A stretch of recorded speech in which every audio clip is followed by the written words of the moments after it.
Hey guys, this is Issues with Toddy One Skip. I am Toddy One Skip. Welcome back to my channel. Thank you for letting me be part of your day. Please engage in the communications. I like to talk. Please engage in my chat. And it's actually our chat, isn't it? Because we're all commenting in there. And I really appreciate that. I'm in there. That's important to me. So please like and subscribe. I see that some of you are sharing my videos. I thank you so much for that.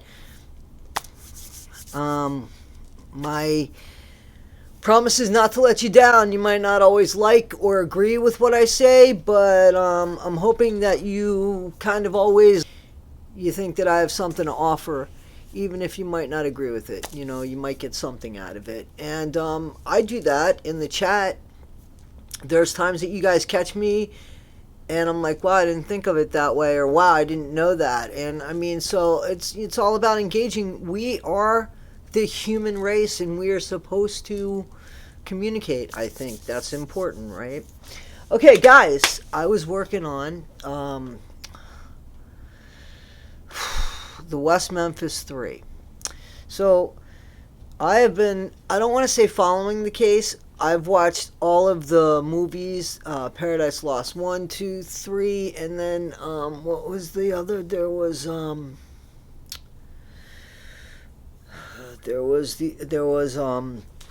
another one, but then there was also Devil's Knot with Reese Witherspoon and Colin Firth.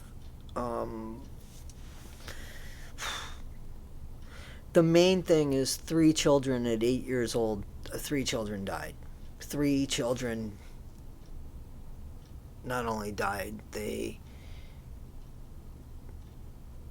died in the most inhumane way. And they were 8 years old. That is...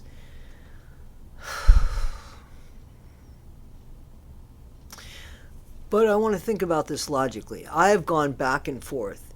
Is it the 3 men that just got out of jail 10 years ago? So is it Jesse Miskelly Jr., Damian Eccles, and Jason Baldwin? First, let's name the boys, the victims. Let's name the little boys. So we had Stevie Branch, who was a proud Boy Scout, right? He was the one that his mom said that he was like a mama's boy. He was the one with the spiky blonde hair. And then you had Michael Moore with the soft, like, brown eyes, and, you know, with his eyes, like, open, right? And then you had Chris Byers. Chris was the older boy, another brown-haired boy, right? Another kid that had a dream, that went for a bike ride, and, you know, here's the thing. I don't know who did this, but I know that according to everything I've seen, one thing seems to be consistent. The 3 men in jail, there was no DNA of theirs found at the scene.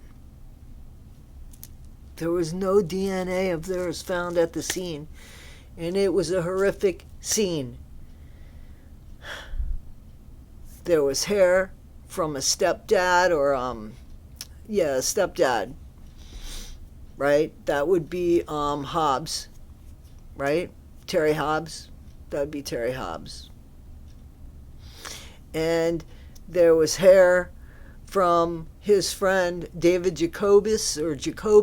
Let's just stop and think for a second. So now when I say the DNA, so the DNA, it wasn't specific to the 2 men that I said, to Terry Hobbs. It wasn't specific to Terry Hobbs and his friend. It didn't eliminate them. So from my understanding, the DNA that they did, and now they can even do better DNA, but the DNA that they did proved that somebody in his family, I believe, could have the same DNA And there, like, it could be a substantial amount of people, so it wasn't directly DNA. It was called mana something DNA. I don't listen. You guys can look that up too, but there was none of that for the other for the three young men that got out of jail that did 18 years for the crime. So let's just go there, because there's a lot of Damien said that he did it. Damien, there was mud on Damien when he walked back from. There were people that saw him walking back with mud on him. There was no DNA. Now, DNA is an important factor here. There was none with those boys that were boys at the time that did 18 years in prison for the crime. No DNA from them. No DNA from the adopted dad who passed away, Mark Byers. That guy was like 6'8" tall with the red hair. He was a character. And he made it easy for us to target him and say something's not right, but he wasn't a killer. Now, is the stepdad one? Here's what the mom says of Stevie Branch. She says she found a pocket knife in with Terry, her husband at the time, Stevie's stepdad, that this was a knife given to Stevie by his real dad's dad, or given to him by his biological grandfather, and he never left without it. He didn't leave. That was his. It meant a lot to him. He always had it, and she assumed that when he died that it was on him. Hold on a second. So Stevie had this pocket knife that he wouldn't go home. That he wouldn't leave home without it. It was given to him by his biological grandpa, and he always had it on him, and his mom thought that he would be found with it when he died, that it would be with him when he died. So years later, she went through something of her husband's, who is Terry Hobbs, and she found his pocket knife, and she questioned him, and he said that he took it from him a long time ago, before, because he didn't want him having a pocket knife. He was too young. At 6, 7, 8 years old, he was 8. He wasn't 6, 7, he was 8 years old. And I know things were different back then, but he would make Stevie hold his hands up, and he would hit him with a belt and stuff. And again, he even his own daughter. But then there's accusations about, and there's questions about where Terry Hobbs was, and accusations from his biological daughter about his behavior and questionable things that might have went on between the two of them that she's not sure of. And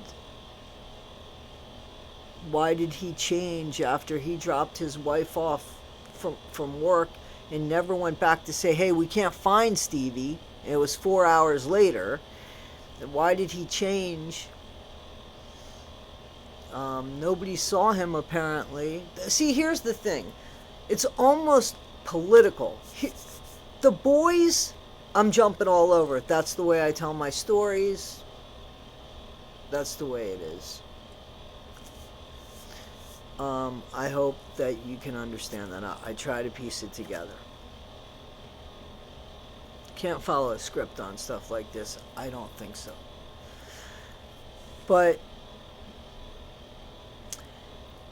Damien Eccles used to wear a black trench coat. He had black hair. He was what they would call goth back in the day, but I don't know that he wore the makeup, so a lot of goth had some facial makeup and such. But he liked Megadeth. He liked Metallica.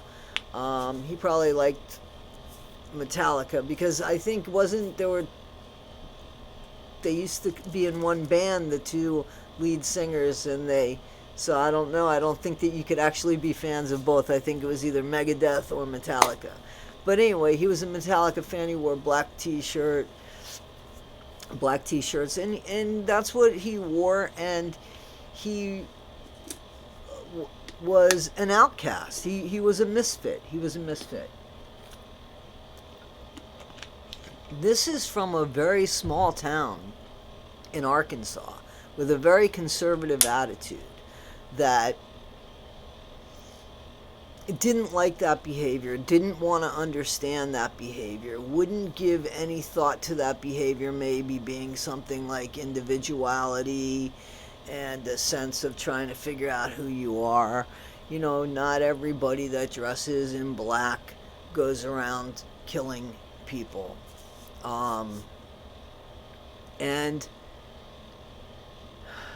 a lot of times things are just a phase until, you know, people kind of figure out who they are, and they take a mixture of a bunch of things maybe and find their identity in that or make something their own.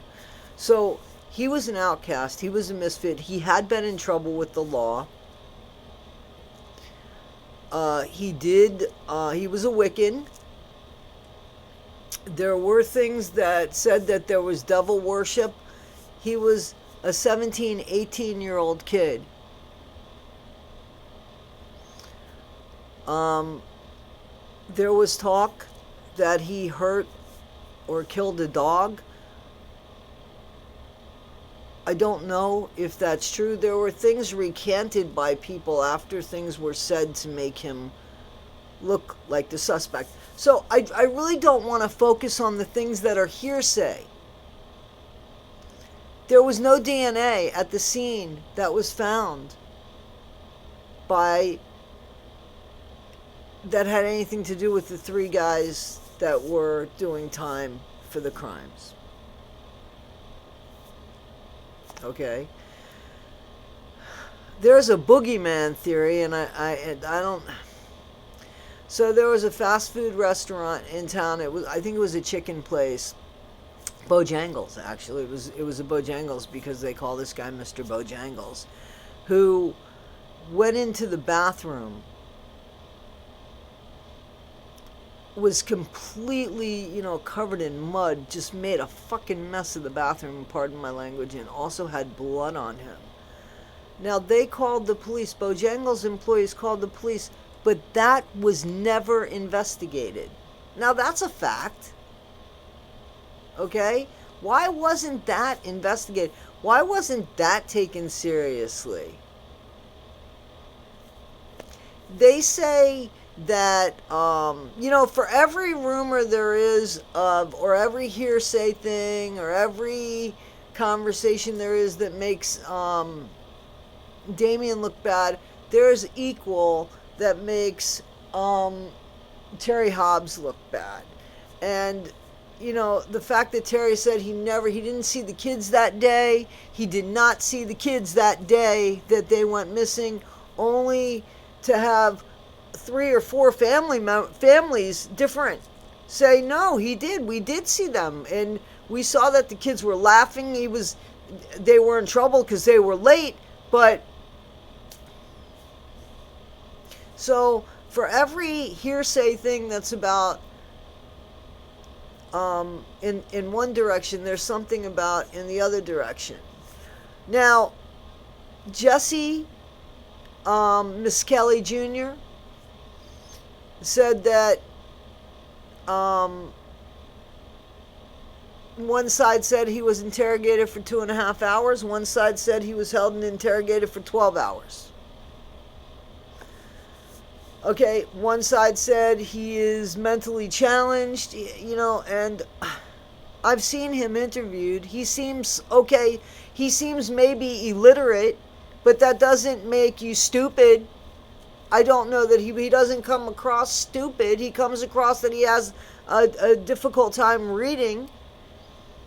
But I guess I haven't seen enough to know if he comes across like he doesn't know what he's doing. Because that I haven't seen that. They say that he confessed at least 6 times, and I believe that. I believe that he did. I don't know. I'd like to know the real circumstances. Was he coerced in that? Was he told he would go home? Was he just a kid, a stupid kid? And when I say stupid, I just mean because, we're all stupid until we grow up and learn.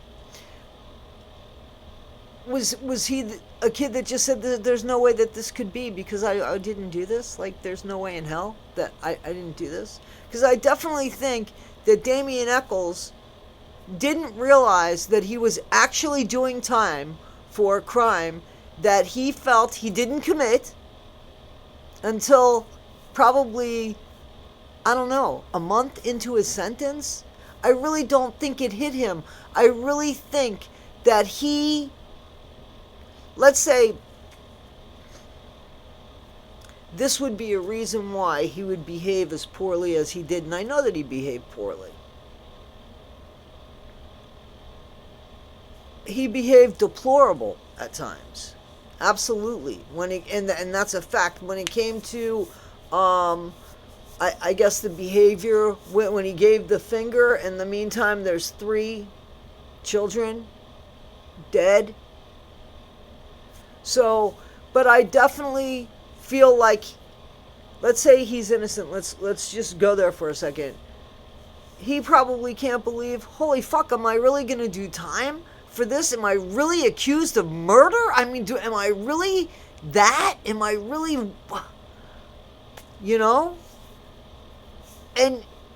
And maybe he did think, well, if I'm going to go to jail, man, they might as well think I'm dangerous because I'm scared to death. Like, what are you supposed to put forward when you go into jail? I'm innocent, and I'm scared. Like, I mean, no, you don't want that. And I think that Jesse Miskelly Jr.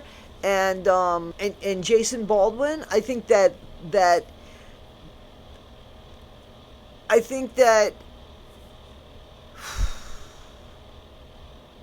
you gotta, especially, like Jason's a small guy, you gotta puff in jail. But the things that he supposedly said were recanted. Now that's a fact. Like, you could see that his cellmate, who said that he admitted to all that, recanted that and apologized to him later. So there's a lot of stuff that was given and taken back. And even with the parents, there's 2 parents that thought that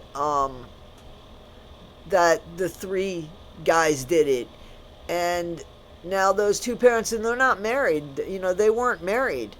I think they're both deceased, but they weren't a married couple. So they had 2 different kids in this. They don't think that those 3 young men did it. They think that, things went looking towards Terry Hobbs. Now, let's talk about that for a second. There's 3 8-year-old boys. There's bikes. I don't know how close the bikes were to where the bodies were found. But there's 3 boys. I don't believe that one person, even a stepdad, could have done that by himself. I think that one of the boys would have gotten away. Unless the boy that was furthest away was the first one gotten. And the other 2 boys were just scared to death at that point and just in shock. I don't know.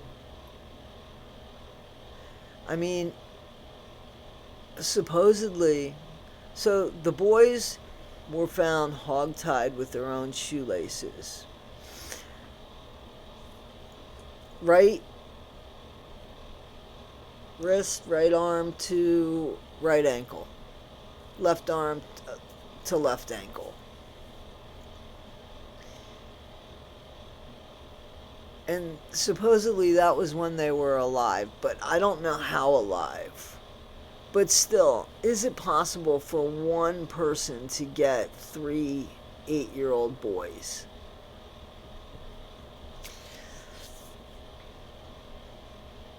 I don't know. And but there were two hairs that matched two friends, and one of those friends obviously was a dad, the stepdad of Stevie Branch. So that's Terry Hobbs, and that's who I'm talking about. And his friend David, that he supposedly was with that night, looking for the kids, but nobody saw him looking for the kids. That's what I mean. There's so much back there. You can go this way, you can go that way. It's really, it's almost political. It's almost a religious issue. It's almost like you can't be a decent person and dress like you're sad or morbid. Like, if you're morbid, then you're about destruction. It can't be that you're morbid and you're struggling. Now, I know that Damien supposedly threatened to kill his parents and slit his mom's throat.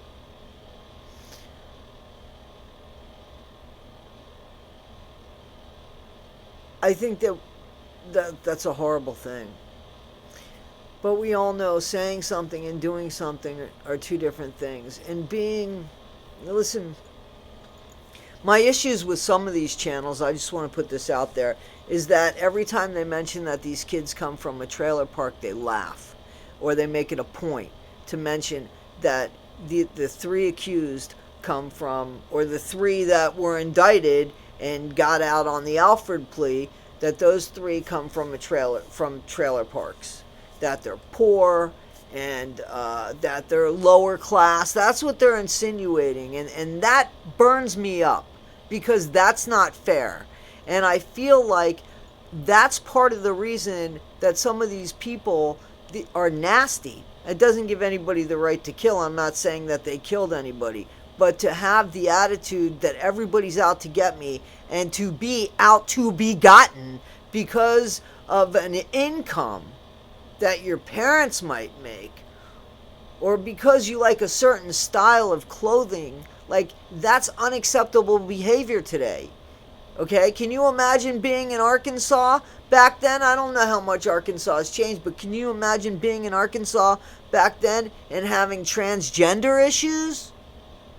Well, we've seen some of the shit that happened in parts of the country when there was transgender issues, and unfortunately they're still going on. You know, that shit's still going on. But for every, again, thing that comes up with the three that just got out of jail 10 years ago. I keep saying just got out of jail because some of the videos that I watched were, they would talk about recent, and it wasn't recent because the video itself would be 10 years old. So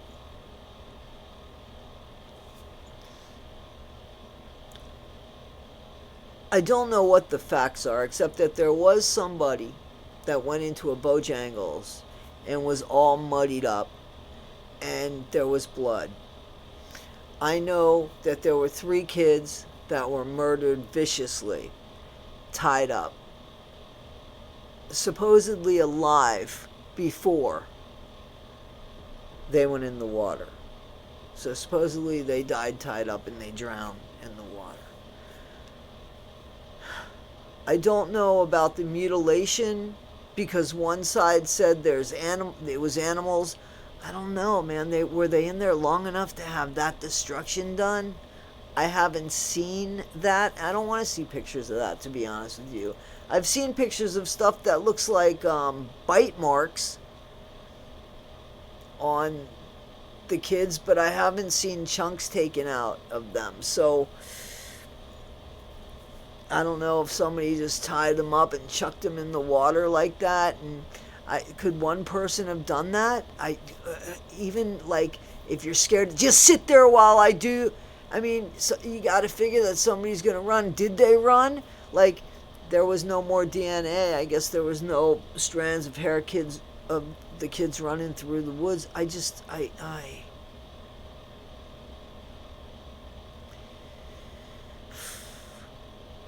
But the fact that there was no DNA of the 3 boys that supposedly did those vicious attacks, there was no DNA connecting them. I think that speaks volumes. Where's the DNA? And now they say that, there are again 2 sides. So Damien Echols wants to pay to, because he did time. And so they got out on the AlfredPlea, just so we understand what that is. That's admitting your guilt by, here it is. It's saying, listen, the state of Arkansas, or the state, but it happens to be the state of Arkansas. Yes, so the deal was they could take the AlfredPlea, and the AlfredPlea is basically saying that they have enough evidence to get you a guilty verdict, but you're proclaiming your innocence. So it's kind of like, I give up, you got me. And so, why would somebody take that plea if they're innocent? Well, they've already spent 18 years in jail, and if they're innocent, they've already spent 18 years in jail. Why should they believe that anything is going to change? And one of the boys, or men now, Jason Baldwin, he was the one that said, I don't want to do this. But they said that this will save Damien's life. Now, some people say Damien was really sick. If it's true that he was in solitaire for as long as he says that he was in solitaire, first of all, why? But if he was, that's inhumane. And listen, you could deteriorate if you don't use your body, and you can die. And I do believe that if you stop moving and you stop, you can kill yourself. I definitely feel like you could do that, okay? So these people that, again, mock the trailer park thing, mock that. They don't take any consideration. Now, I'm talking about channels like Roberta Glass, True Crime Report. Like, I literally heard her laughing each time about them being in a trailer park. Some people, they do the best they can. That doesn't make somebody a murderer. What that does is make somebody resent the world because of the way that they're looked at coming from there. And it makes them an easy target. Why? Why wasn't any other investigations being done? Why didn't they ask the people in the neighborhood, did you see them? Because those 3, 4, 5 families that said, we saw Terry with his stepson and the 2 boys, the other 2 boys. And this was when, and they're only finding out from watching a television show or a movie or a documentary that, wait a minute, he did see those kids. How come they never corrected that? Could it be possible that they never looked into what we said? That's unbelievable. Who believes that, right? But that's what happened. These people never went. They're saying the same thing that they said because they've gone back to these people now. And now they're saying, well, Damien now wants to go ahead with the DNA. Well, here's the thing. Some of the DNA's been, is missing. That's not Damien's fault. Those are the facts. Some of the DNA has gone missing on a case that they closed, and based on somebody that they said themselves is slow. But, okay, in all fairness, Jesse Miskelly Jr. has been in trouble with the law before. He's been read the Miranda rights. He's familiar with it. He's not street smart. He's not like common sense, brilliant, but he's gotten by, right? He doesn't make the best decisions, but he came from a loving dad. I mean, his dad, come on, like this is still a person. And okay, so he might be illiterate. That's what I'm getting, is that he's illiterate, that he was illiterate. But he was also coerced. I mean, if you hear them try to get him to say the right time that these murders took place, he's like, man, I just want to get home. And if 2.5 hours or 4.5 hours, that's what they say. He was only there for 4.5 hours, and we only interrogated him for 2.5. Okay, so he was in a room for 4.5 hours nonetheless.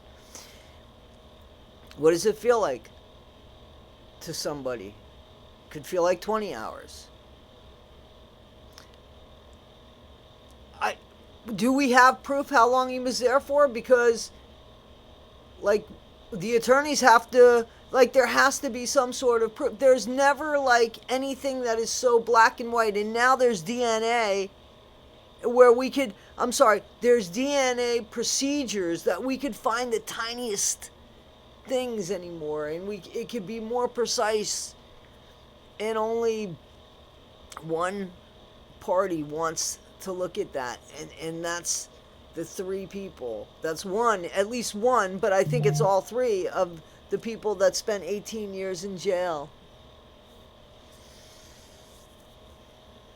So, and a lot of the DNA is missing, so I would have loved to, listen guys, I would have loved to have come on here and told you the story of Chris Byers, Stevie Branch, and Michael Moore, and told you exactly what happened to these boys. Here's what we know. 3 boys went out on 2 bikes, right? Because one of the boys was towing another boy. They were found hogtied.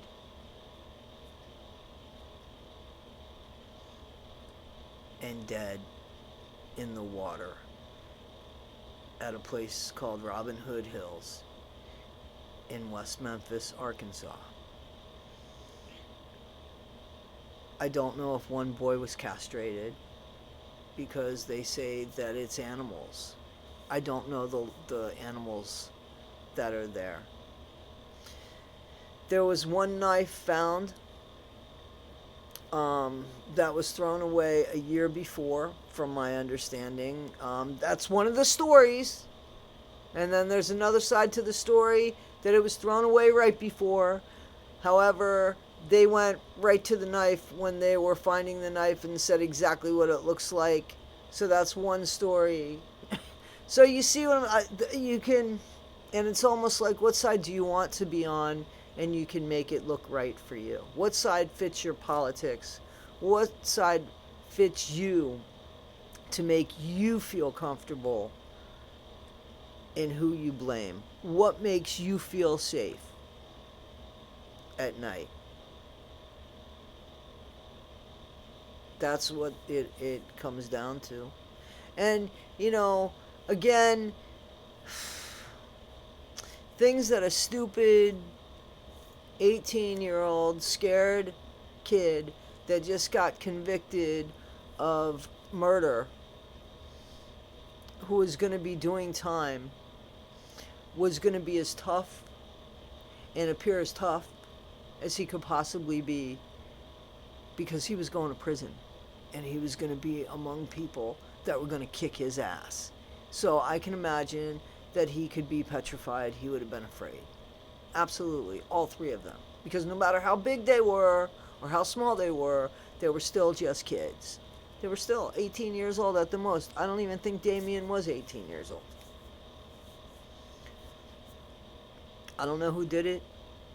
I don't believe that one person just could have done it. But I don't know the situation. I just... 3 boys died. if they were just in the woods and they were hogtied and thrown into the water, and those were animal attacks, I don't know. If there were torturous attacks, like there was definitely stuff where there was fractured skulls, so there was definitely trauma. There was definitely a fight, right? But I'm pretty sure it was said that the boys were alive when they were thrown in the water. So there was a brutal attack. Was it just as easy as going in there? Could one person have just gone in there and just went nuts on two of the boys together and the other one just stood there in shock? The other one, being a stepson, just stood there in shock? Could there have been two men that did it? Could there have been the three people that did the time for the crime? Could it have been them? Without any DNA? Without any DNA that left at the scene? In a brutal attack? Because so to believe that, look at my hair. So to believe that, because you would believe Jesse, Miss Kelly, right? You'd have to believe that it was a brutal, horrible scene where blood went everywhere. DNA from the other boys had to have appeared there. If they were using a knife and struggling with kids,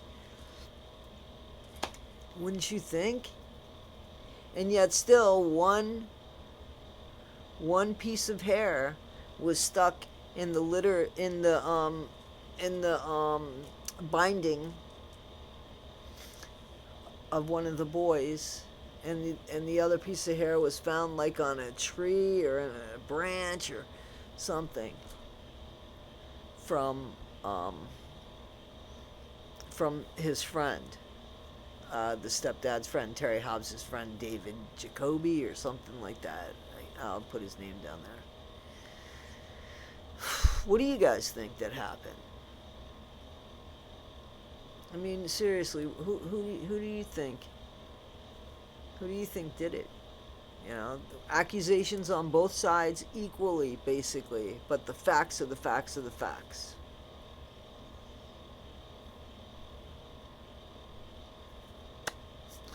Guys, this is Issues with Toddy One Skip. I am Toddy One Skip, and I thank you always for letting me be part of your day. And I know that you know, this is tough, especially because there's really no straight up answer. It's kind of like what do you believe happened? Because if you look, you'll find that. And if you believe that happened, you'll look and you'll find that, and they're two opposite things. You know, the science is the science. You know, so you know, and you also have to remember the boys, the three that did the time. Damien had longer hair, like that long black flowing hair, and Jesse, and Jason, he had longer hair too. He had like a mullet going, right? So wouldn't there have been their hair? I mean, they had a lot more hair than the other two guys. Wouldn't their hair had been? Wouldn't something? Come on, like seriously? Anyway, just something to think about. Thanks again, guys. Please communicate in the chat. Please like, subscribe, and share. I'm trying to get to 1,000 subscribers now. You think I could do it before April? Thanks, guys. Don't forget, be better today than you were yesterday, but not half as good as you're going to be tomorrow. Toddy One Skip. I'm out.